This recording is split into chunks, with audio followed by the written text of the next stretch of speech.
Welcome to విధాత. భారతదేశ రాజ్యాంగం పైన విస్తృతమైన చర్చ దేశవ్యాప్తంగా జరుగుతూ ఉన్నది. ఆప్కి బాత్ 400 సీట్లు, 400 సీట్లు నాకు ఇవ్వండి, నేను చెప్తా అని చెప్పి మోడీ చేసినటువంటి ప్రకటన ఇది మొత్తం కూడా రాజ్యాంగం రద్దు అయిపోతుందని చెప్పి ఆ బీజేపీ యొక్క సిద్ధాంతాల్లో కానీ వాజ్పేయి కాలం నుంచి ఇప్పటివరకు రకరకాల కమిటీలు రాజ్యాంగం యొక్క సమీక్ష మీద వేశారనేది ఒక చర్చ జరుగుతూ ఉన్నది. ఇప్పుడు ఒకవైపు ఏమో Rahul Gandhi, Congress party plus India కూటమి, మేము అధికారంలోకి వస్తే కులగణన జరిపి కులాల వారీగా రిజర్వేషన్లు ఇస్తాం, ఈ రిజర్వేషన్ల సంఖ్యను పెంచుతామంటున్నారు. మోడీ పార్టీ మొత్తం రాజ్యాంగం రద్దు దిశగా చేస్తూ ఉన్నది. దీని మీద కాంగ్రెస్ పార్టీ బీజేపీ మూడోసారి అధికారంలోకి వస్తే రిజర్వేషన్ల కుట్ర జరుగుతుంది అని, రిజర్వేషన్ల రద్దుకు కుట్ర చేస్తుందని చెప్పి ఆరోపిస్తుంది. ఇది ఇవాళ ఎన్నికల్లో ప్రధాన నినాదమైంది. ఈ క్రమంలో రాజ్యాంగం సమీక్ష, రాజ్యాంగం రద్దు, రిజర్వేషన్ల రద్దు, కులగణన ఈ అంశాలపై చర్చించడానికి మన దగ్గర సీనియర్ జర్నలిస్టు వేణుగోపాల స్వామి గారు ఉన్నారు. నమస్కారం సార్. దేశంలో రాజ్యాంగం రద్దు, రిజర్వేషన్ల రద్దు అనేది ఒకవైపు, ఇంకోవైపు కులగణన చేస్తామనేది ఇంకొక వైపు, ఇట్లా ఈ యొక్క రిజర్వేషన్ల అంశం ప్రధాన ఎజెండాగా ఇవాళ ఎన్నికల్లో ఈ వైరుపక్షాలు ఇండియా కూటమి ప్లస్ ఎన్డీఏ కూటమి మధ్యన ఒక వార్ లాగా, ఒక సైద్ధాంతిక ఘర్షణ వార్ లాగా నడుస్తాం. అసలు రిజర్వేషన్ రాజ్యాంగం రద్దు చేస్తే రిజర్వేషన్లు రద్దు అవుతాయా ఏమిటి అంటే, ఈ మోడీ ఈ ఆప్కి బాత్ 400 అనే నినాదం వెనుక ఉన్నటువంటి రహస్యం ఏమిటి? మామూలుగా ఇప్పుడు రాజ్యాంగాన్ని రద్దు చేద్దామనే మాట వినబడుతున్న మాట నిజమే. అయితే రాజ్యాంగాన్ని మారుస్తామన్నా, రద్దు చేసి కొత్త రాజ్యాంగాన్ని తెస్తామన్నా కూడా దాని వెనుకున్న ఆలోచనలు ఏంటి, ఎందుకు అనేది ప్రధానమైన అంశం. ఈ రాజ్యాంగం అనేది ఒకటేసారి ఏదో ఆకాశం నుంచి ఊడిపడ్డది కాదు. 18th 19th సెంచరీలో, ఆ తర్వాత 20వ శతాబ్దంలో సమాజంలో అనేక మార్పులు వచ్చినాయి. ప్రజలు స్వేచ్ఛ, సమానత్వం కోరుకున్నారు, ప్రజాస్వామ్య హక్కులు కోరుకున్నారు, జాతులు స్వాతంత్రం కోరుకున్నాయి. ఇవన్నిటి భావజాలం ప్రాతిపదికగానే యూరోప్లో రాజ్యాంగ మార్పులు జరిగినాయి. భారతదేశంలో, ఇతర ఆసియా దేశాల్లో కూడా అనేక ఉద్యమాలు వచ్చినాయి. చావుకు పెడితే లంకడానికి దిగిండు అన్నట్టు అసలు మొత్తానికే ముప్పు వస్తుంది అనే సందర్భం వచ్చినప్పుడు ఆధిపత్య శక్తులు వెనక్కు తగ్గినాయి. ప్రజాస్వామ్య కనీస హక్కులు ప్రజలకు ఇవ్వాలి, ఇస్తేనే మనం నిలబడతామనే భావన వచ్చింది. ప్రజలు పోరాడి సాధించుకున్నారు ఈ హక్కులు, ఈ ప్రజాస్వామ్యం, ఇవన్నీ కూడా హఠాత్తుగా వచ్చినాయి కాదు. ఇప్పుడున్న విలువలు సమాజంలో భిన్నత్వాన్ని గౌరవించాలి. ఇప్పుడు యూరోప్లో 100 ఏళ్ళు కొట్టుకున్నారు మతాల పేరిట మీద, కారణాల మీద, శాఖల పేరిట. అట్లా అంటే ఒకళ్ళనొకళ్ళు లేకుండా చేసుకోవడం జరగదు. ఘర్షణ పడితే అభివృద్ధి ఉండదు. పరస్పర సుహృద్భావంతోనే మనందరం అభివృద్ధి చెందగలం అనే స్పృహ అనేది ఏర్పడ్డది. అదేవిధంగా ప్రజలకు హక్కులు ఇవ్వాలి, హక్కులు ఇస్తేనే అన్రెస్ట్ ఉండదు, అభివృద్ధి ఉంటుంది. ప్రజలు ఊరుకోరు, సాధించుకుంటారు. ఎవరు రాజ్యాంగం ప్రసాదించిన హక్కులు అంటుంటారు కదా, రాజ్యాంగం ప్రసాదించదు, గ్యారంటీ ఇస్తుంది, హామీ ఇస్తుంది. ప్రజలకు హక్కులు ఆల్రెడీ ఉంటాయి. ఇప్పుడు ఒక వ్యక్తి మిమ్మల్ని చంపడానికి వస్తారు, మీరు రక్షించుకుంటారు. అవసరం ఎటువంటి దాడి చేస్తారు, నీకు ఆ హక్కు లేదు అంటే ఎట్లా? ప్రజలకు రక్షించుకునే హక్కు ఉంటుంది, ప్రాణరక్షణ హక్కు ఉంటుంది. అట్లనే మాట్లాడొద్దంటే ఊరుకోరు. ఒక విషయం తెలిస్తే చెప్పకుండా ఉండలేరు, మీ అభిప్రాయాలు వ్యక్తం చేసుకోకుండా ఉండలేరు, ఆకలి అయితే అన్నం తినకుండా ఉండలేరు. మీకు కావాల్సింది ఈ వనరులను ఉపయోగించుకోవద్దు, ఈ అడవులు, ఈ సామాజిక వనరులు అంటే వినరు మీరు. అంటే ప్రజలకు హక్కులు అనేవి సహజంగా ఉంటాయి, ఎవరు ఇవ్వరు. వాటిని గుర్తించే వ్యవస్థలు ఏర్పడ్డాయి. అవి ఎట్లా ఏర్పడ్డాయి? ప్రజలు పోరాడి సాధించుకున్నారు. ఈ అనేక పోరాటాల ఫలితంగానే అనేక ప్రజాస్వామ్య ప్రభుత్వాలు ఏర్పడ్డాయి ఇవాళ ప్రపంచంలో. అట్లా భారతదేశంలో కూడా ఒక ప్రజాస్వామిక ప్రభుత్వం ఏర్పడ్డది, స్వాతంత్రం వచ్చింది, ఆ ప్రజాస్వామిక ప్రభుత్వం ఏర్పడ్డది, రాజ్యాంగ రూపకల్పన కూడా జరిగింది. ఆ రాజ్యాంగ రూపకల్పన వెనుక ప్రజల ఆకాంక్షలు ఉన్నాయి, పోరాటాలు ఉన్నాయి, త్యాగాలు ఉన్నాయి. ఆ ఒక సైద్ధాంతిక భిన్న అభిప్రాయాలు ఏర్పడ్డాయి. అంటే సామ్రాజ్యాంగ వ్యతిరేకత కావచ్చు, సామ్యవాదం కావచ్చు, ప్రజాస్వామ్యం, ఇవన్నీ అన్ని ప్రపంచంలో అన్ని దేశాల్లో మనం పోరాటాల ద్వారా ఒక రాజ్యాంగాన్ని ఏర్పాటు చేసుకున్నాం, స్వాతంత్రాన్ని సాధించుకున్నాం. స్వాతంత్రం వచ్చిన తర్వాత భారతదేశ ప్రజల కోసం, భారతదేశ అభివృద్ధి కోసం, భారతదేశంలో ఒక పరిపాలనా విధానం కోసం ప్రజలకు ఇది ఉండాలి, ఇది ఉండొద్దు అనే పద్ధతిలో ఒక ఆర్టికల్ 1, 2, 3, 4 ఇట్లా ఒక రాజ్యాంగాన్ని ఏర్పాటు చేస్తాం. దీంట్లో మన మహానీయులు ఉన్నారు, మన అంబేద్కర్ గారే మనకు రాజ్యాంగ నిర్మాత, దాన్ని మొత్తం కూడా నెహ్రూ, అంబేద్కర్. అయితే 1950లో వచ్చినటువంటి రాజ్యాంగం మార్చుకుంటే ఏమైనా తప్ప, లేకపోతే రద్దు చేసుకుంటే ఏమైనా తప్ప అనేటువంటి ఒక చర్చ కూడా జరుగుతుంది. అసలు ఎందుకు దీని మీద ఒక 70 సంవత్సరాల తర్వాత ఈ చర్చ జరగడానికి ప్రధాన కారణం ఏంటి? ఇప్పుడు రాజ్యాంగాన్ని మార్చడం తప్పు కాదు. రాజ్యాంగాన్ని రూపకల్పన చేసిన వాళ్ళే అవసరమైతే మార్చుకునే ఏర్పాట్లు కూడా చేసి పెట్టినరు. అంటే కాలానుగుణంగా చిన్న అంటే మార్పులు మార్పులు అంటే చేసుకోవచ్చు అనేది అమెండ్మెంట్ చేసుకోవచ్చు అనేది. తప్ప మొత్తం సమూలంగా తీసివేయటమా? అవసరం ఎందుకు వస్తుంది? ఇప్పుడు సమూలంగా పెద్దలు చెప్పింది ఏంది? అవును, రాజ్యాంగాన్ని అవసరాలను బట్టి మార్చుకోండి అంటే అమెండ్మెంట్ అంటే చేసుకోండి. కాలానుగుణంగా అవసరాలు ఇప్పుడు మనకు మన భారతదేశ స్వరూప స్వభావాలకు అనుగుణంగా మనం ఒక రాజ్యాంగాన్ని తయారు చేసుకున్నాం. అంటే ఆచరణలో కొన్ని కొన్ని చేంజెస్ అవసరమవుతాయి, వాటిని చేసుకోవచ్చు. ప్రియాంబుల్ మార్చరుగా? మార్చం. మౌలిక స్వభావం అనేది మార్చడానికి వీల్లేదు. ఎందుకంటే ఈ ప్రజాస్వామ్యం, లౌకికవాదము, సామ్యవాద భావనలు, ప్రజా సంక్షేమం ఇవన్నీ కూడా ఆ రాజ్యాంగ స్వభావాన్ని చెప్తాయి. అయితే రాను మార్చుకోవచ్చు. ఇప్పుడు భారతదేశంలో అనేక రాష్ట్రాలు ఎట్లా ఏర్పడ్డాయి? ఫస్ట్ అది మద్రాసు, బాంబే ప్రావిన్సెస్ ఇట్లా ఉండేది. ఎక్కడికెక్కడ జాతులు, భాషా ప్రాతిపదికన, జాతి ప్రాతిపదికనగా ప్రజలు చైతన్యవంతమైన కొద్దీ, హక్కులు కోరే కొద్దీ క్రమక్రమంగా రాష్ట్రాలు ఏర్పడ్డాయి. అట్లా ఇంకా ఆ ప్రాసెస్ కొనసాగుతూనే ఉంటుంది. కొత్త రాష్ట్రాలు ఏర్పడతాయి. తెలంగాణ ఏర్పడ్డది. అంటే ఇవన్నీ జరుగుతుంటాయి. అదేవిధంగా రాష్ట్రాలకు ఎక్కువ హక్కులు రావాల్సి ఉంటుంది. అంటే మన రాజ్యాంగంలో ఇప్పుడు ఏంటి? భిన్నత్వాన్ని గౌరవించుకోవాలి, పరస్పరం గౌరవించుకోవాలి. ఫెడరల్ సంస్కృతి రాజ్యాంగం ఇప్పుడు మనం ఫెడరల్ రాజ్యాంగం ప్రత్యేకించి రాసుకోకుండా కూడా ఒక రాజ్యాంగం అనేది సామాజిక వ్యవస్థకు ప్రతిబింబం. సమాజంలో ఫెడరల్ స్వరూపం ఉంటే, సమాజంలో అనేక జాతులు, భాషలు ఉండి సమాఖ్య స్వభావం సమాజానికి ఉంటే రాజ్యాంగం దానికి అదే సమాఖ్య రాజ్యాంగంగా కూడా మారిపోతుంది. బలవంతంగా దాన్ని ఏకరూపంగా మనం చేయలేం. మనం అంటే సమాఖ్యను బట్టి, సమాఖ్య అనేది మన రాజ్యాంగంలో కొంత ఉంటుంది. కాశీ ఫెడరల్ కొంత సమాఖ్య, కొంత కేంద్రీకృత వ్యవస్థ. మీరు ప్రియాంబుల్ మార్చడానికి వీల్లేదని మీరు అన్నారు. మౌలిక స్వభావం మారడానికి వీల్లేదు. కానీ బీజేపీ జాతీయ నేత ఒకరు మన తెలుగు రాష్ట్రాల్లో ఉన్న అత్యధిక సర్క్యులేషన్ ఉన్నటువంటి ఒక పత్రికకు ఇంటర్వ్యూ ఇస్తూ ప్రియాంబుల్లో సోషలిజంతో పాటు ఇంకొక వర్డ్, ఈ 2 వర్డ్స్ని ఖచ్చితంగా మేము మారుస్తామని చెప్పి ప్రకటించారు. ఇప్పుడు రాజ్యాంగానికంటూ ఒక స్వభావం ఉన్నది. ఆ స్వభావం మన భారత రాజ్య వ్యవస్థ కూడా ఒక స్వభావం ఉన్నది. అది లౌకికమైంది, సామ్యవాద భావజాలం కలది, అది చాతకంగా రూపొందింది. కాబట్టి దాన్ని మార్చడం అనేది సాధ్యం కాదు. ఎందుకు మారుదాం అనుకుంటున్నారు వాళ్ళు? ఇప్పుడున్న వ్యవస్థను ఫెడరల్గా చేద్దాం అనుకుంటున్నారా? సాధ్యం కాదు. అది ఉన్న వ్యవస్థను ఫెడరల్గా అనడం లేదు. వాళ్ళు ఆల్రెడీ ఫెడరల్గా ఉంది కదా, ఏకరూపంగా చేయాలనుకుంటున్నారు. దాన్ని కేంద్రీకృత వ్యవస్థ చేయాలనుకుంటున్నారు. అంటే ఢిల్లీ నుంచి మొత్తం ప్రాంతాన్ని పరిపాలించాలనుకుంటున్నారు. ఇట్లా చేయడం సాధ్యమా? ఇప్పుడున్న వ్యవస్థలో 400 సీట్లు ఇవ్వండి మేము చేసి చూపిస్తామని చెప్తున్నారు. అది సాధ్యం కాదు. అది అంటే వాళ్ళు రాజ్యాంగాన్ని ప్రజలను ఒకసారి మభ్యపెట్టి అధికారానికి వచ్చి రాజ్యాంగాన్ని మారుదాం అనుకున్నా కూడా ప్రజలు మళ్ళీ పోరాటం చేసి తమకు అనుగుణ రాజ్యాంగాన్ని సాధించుకుంటారు. కాబట్టి అటువంటిది ప్రాక్టికల్గా ఆచరణ సాధ్యం కాదు. ఎందుకంటే 70 ఏళ్ల నుంచి మనం అనుభవించిన స్వాతంత్రాన్ని, స్వేచ్ఛ, సమానత్వం, సౌభ్రాతృత్వము, ప్రజాస్వామ్య భావనలు, వైవిధ్యాన్ని గౌరవించడం, అదేవిధంగా రాష్ట్రాలు, కేంద్రము, కోర్టులకు హక్కులు ఉండడం, ఇవన్నీ కూడా అంటే మళ్ళీ ఒక చట్టం ప్రజాస్వామ్యతరంగా చేసినా కూడా కోర్టులు దాన్ని పునఃసమీక్ష చేయడం, ఇవన్నీ కూడా మనం రూపొందించుకున్నాయి. వీటికి భంగం కలిగితే ఇబ్బంది అవుతుంది. ఇప్పుడు ఆర్టికల్ 3 పెట్టినరు తెలంగాణ, దాని ప్రకారమే ఏర్పడ్డది. అప్పుడు చర్చించిన వాళ్ళు ఏమంటే రాష్ట్రాన్ని విభజించాలి అని ఉంటే బాగుంటుందనే ప్రతిపాదన వచ్చింది. వద్దు అన్నారు. ఎందుకన్నారు? ఎందుకంటే రాష్ట్రాన్ని అంటే ఆ రాష్ట్రంలో ఆధిపత్య వర్గం ఉంటుంది, ఒకటి మైనారిటీ వర్గం ఉంటుంది, కల్చర్ కావచ్చు, భాషాపరంగా కావచ్చు, ఏదైనా కావచ్చు. రాష్ట్రాన్ని అడిగే చేయాలంటే అది సాధ్యం కాదు. అప్పుడు అన్ప్లూయిడ్ సెక్షన్ ఏ సెక్షన్ అయితే ఉందో, కల్చరల్ కానీ భౌగోళికంగా కానీ జాతిపరంగా వాళ్ళు ఉన్న ప్రాంతం ఉంటుంది కదా, వాళ్ళకి ఎప్పటికీ ఇవ్వడం సాధ్యం కాదు. ఎప్పుడైతే రాజ్యాంగ పరంగా వెసులుబాటు మనం కల్పించలేదో హింసాయుతంగా పోరాటం వస్తుంది. అంటే ఏ మార్పు అయినా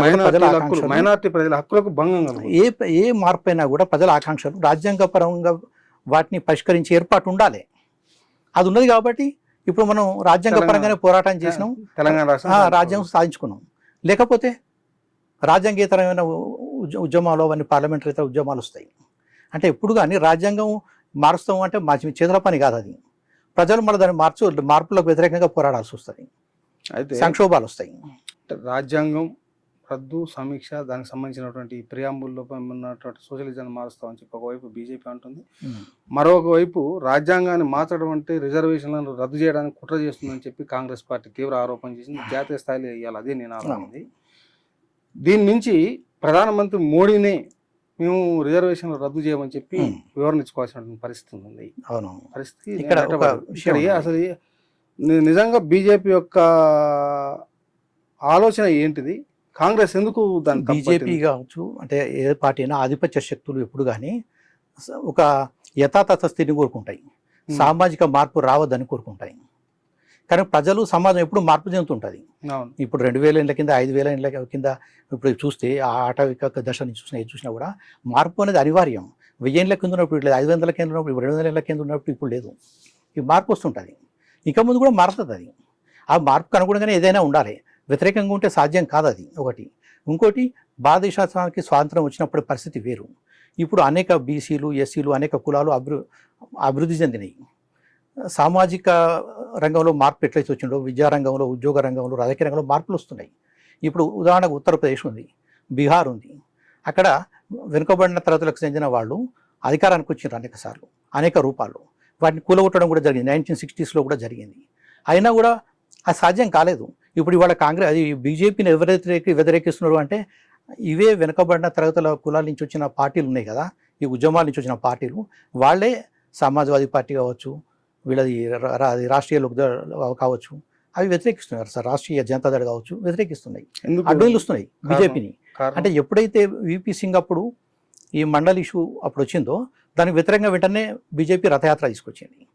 ఇప్పుడు చాలామందికి అర్థమైంది ఏమంటే ఒక సామాజిక మార్పుకు వ్యతిరేకంగానే ఈ మతపరమైన భావజాలాన్ని ముందుకు తీసుకొస్తున్నారు అనే అభిప్రాయం ఉన్నది బీజేపీ వాళ్ళు.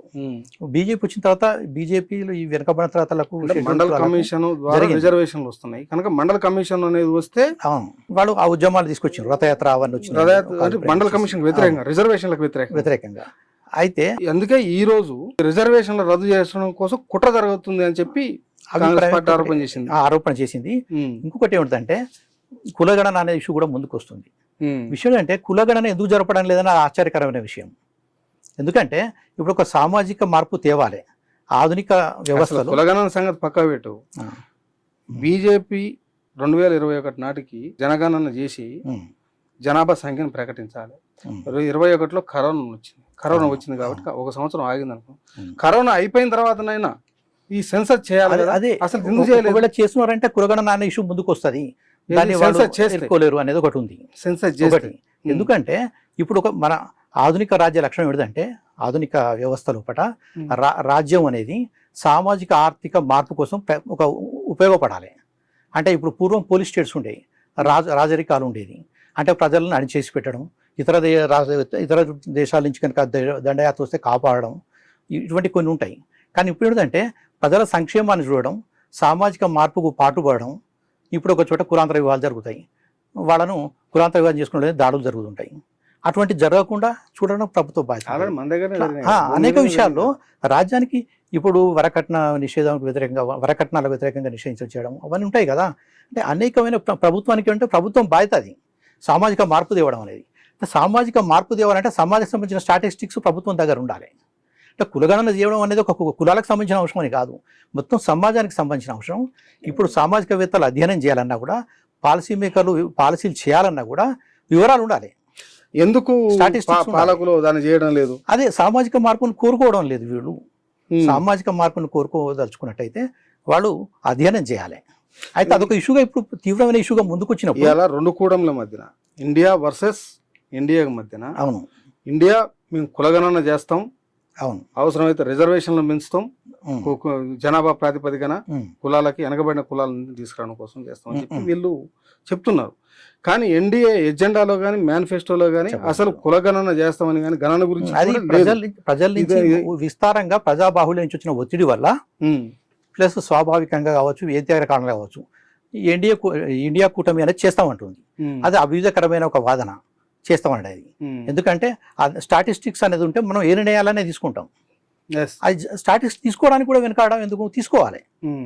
ఇప్పుడు ఎంతవరకు 70 ఏళ్ళ ఏ పార్టీ అది యథాతథ స్థితి వాదన అంటే సామాజిక మార్పును కోరుకోకపోవడం అవుతుంది.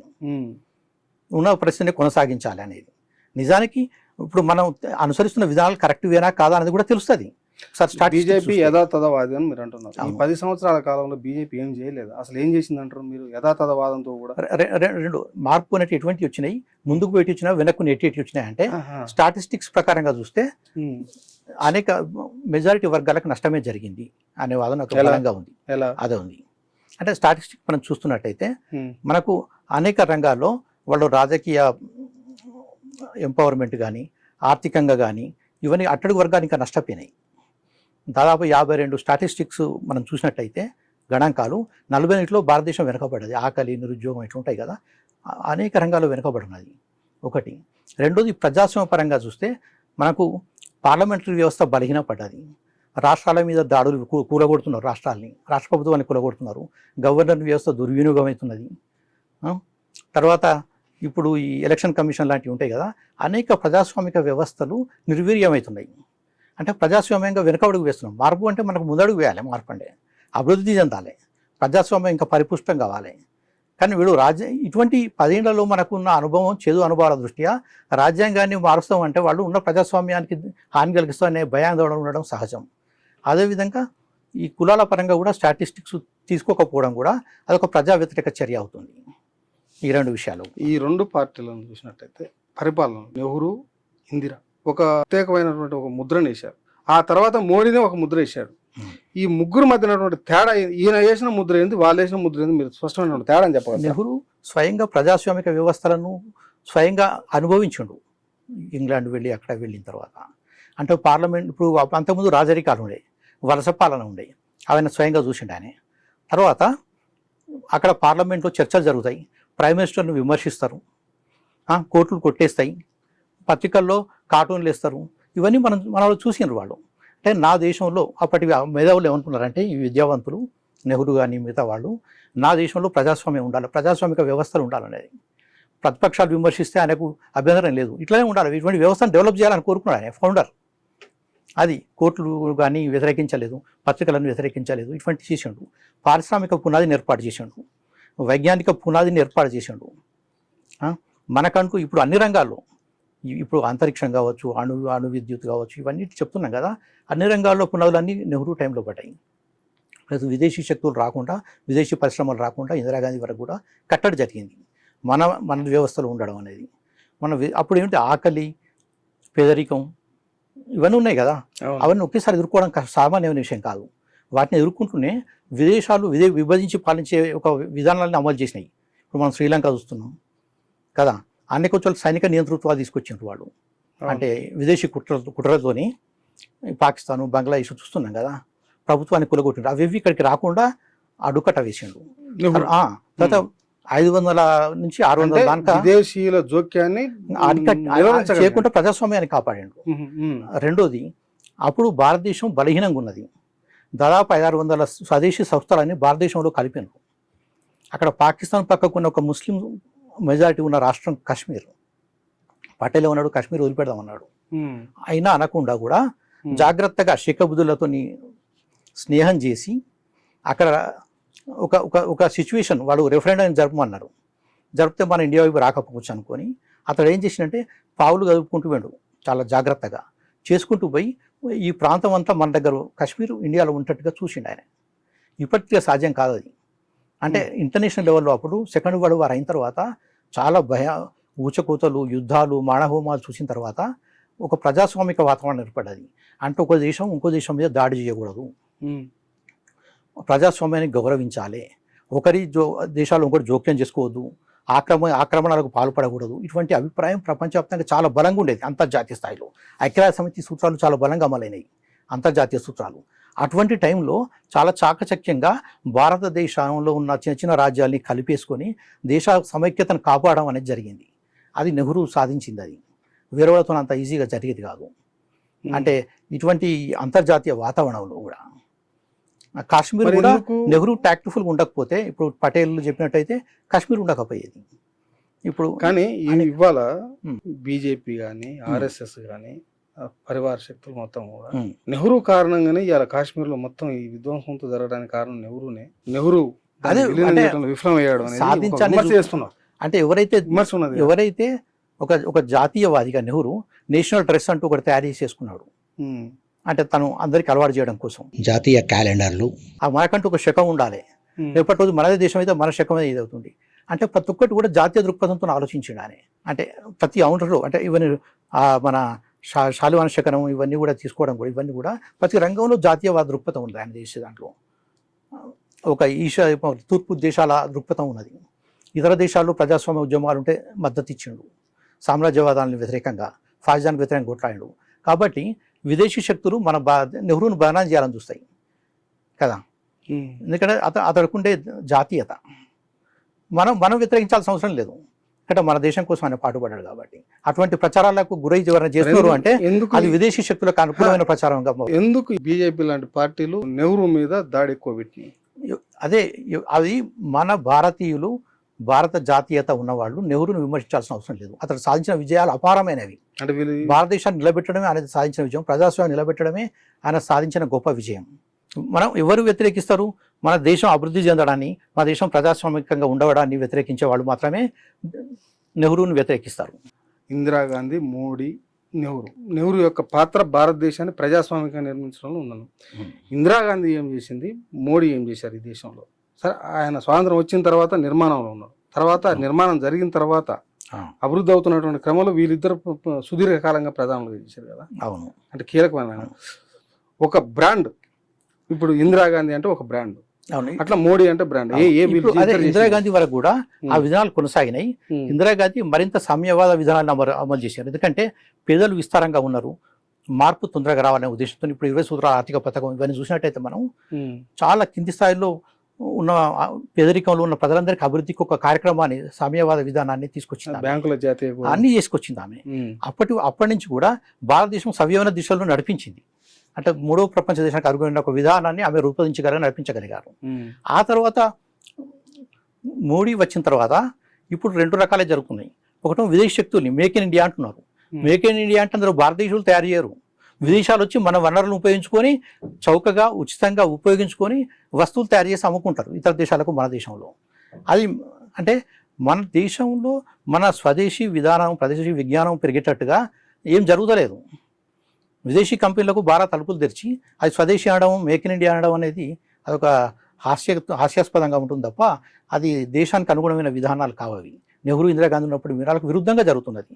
వాళ్ళు కాపాడిన మన పరిశ్రమలు, ప్రభుత్వ రంగ పరిశ్రమని ప్రైవేటైజేషన్ చేస్తున్నారు. ఇప్పుడు ఇవాళ ఫార్మా కంపెనీ ఇంత డెవలప్ అయిందంటే మన దేశంలో, అప్పుడు నెహ్రూ, ఇందిరాగాంధీ వాళ్ళు ఆ విదేశీ కంపెనీల నుంచి దాడులు జరగకుండా అంటే ఒత్తిడిని తట్టుకొని వీటిని డెవలప్ చేసినారు వాడు. ఇవన్నీ పెట్టి కంపెనీ అట్లా అనేక రంగాల్లో మనకంటూ మన విజ్ఞానాన్ని డెవలప్ చేసింది. ఇవాళ అంతరిక్ష రంగంలో కానీ వీటిల్లో కూడా మనం ఈ స్థాయిలో అభివృద్ధి చెందడం ఇందిరాగాంధీ లేదా నెహ్రూ లేకపోతే సాధ్యమయ్యేది కాదు. అది ఒక మూడో ప్రపంచ దేశం యూరోప్ దేశాలతోని అమెరికాతో సమానంగా అందుకునే విధంగా ప్రజాస్వామ్యంలో, సామాజిక సంక్షేమంలో, శాస్త్ర విజ్ఞానంలో అన్నిట్లలో కూడా అభివృద్ధి చెందడం అనేది ఇప్పుడు ఇందిరాగాంధీ కాలం వరకు జరిగింది. ఆ తర్వాత ఇప్పుడు ఏమవుతుంది, విదేశీ కంపెనీలు వస్తున్నాయి. రేపటి రోజు మన వ్యవసాయ రంగంలో అన్ని రంగాల్లో కూడా విదేశీ కంపెనీలే ఉంటాయి. ఇప్పుడు ఆ మధ్య ఒక డిప్లొమాట్ ఎవరు అన్నారు నాకు, ఒక దేశం బలంగా ఉండాలంటే ఆయుధం ఒకటే కాదు, ఆహారం కూడా ఉండాలి అనేది.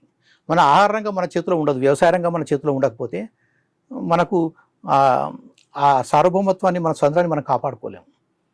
అది అంటే ఈ ఆహార రంగము, వ్యవసాయ రంగము మన చేయి దాటిపోయే పరిస్థితి భారతదేశం ఇప్పుడు వచ్చేసి ఆల్మోస్ట్ రంగంలోకి వచ్చేసినాయి. ఇదే కాదు, అన్ని రంగాలు కూడా మనకంటూ ఒక రంగం అంటూ ఏం లేదు ఇంకా మిగిలింది. ఇది మొత్తం బాగా తెలిసిన తర్వాత మన వనరులను విదేశీ కంపెనీలు ఉపయోగించుకుంటూ ఇక్కడ వ్యాపారం చేస్తాయి.